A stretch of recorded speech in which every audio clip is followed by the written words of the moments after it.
سلام، من مجید هستم. You are learning Persian with Majid. In this section, Persian words and phrases in use, I will introduce you Persian words and phrases in particular subjects and categories with examples as they are used in real life Farsi conversations.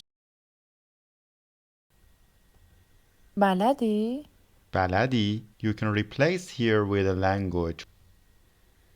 انگلیسی بلدی؟ انگلیسی بلدی؟ فارسی بلدی؟ فارسی بلدی؟ آره بلدم. نه بلد نیستم. نه بلد نیستم.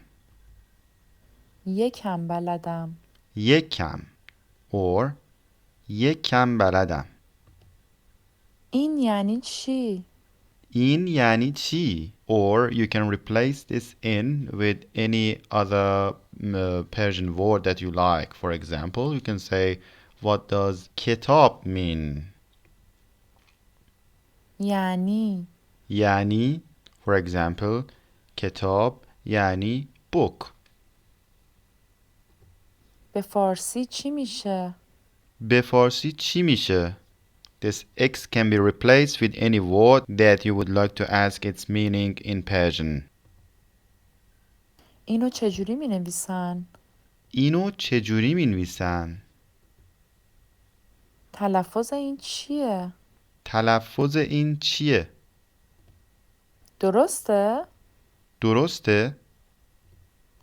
غلطه؟ غلطه؟ درسته. درسته. غلطه. غلطه. مطمئنم. مطمئنم. مطمئن نیستم. مطمئن نیستم. میدونم. میدونم. نمیدونم. نمیدونم. یادم نمیاد. یادم نمیاد.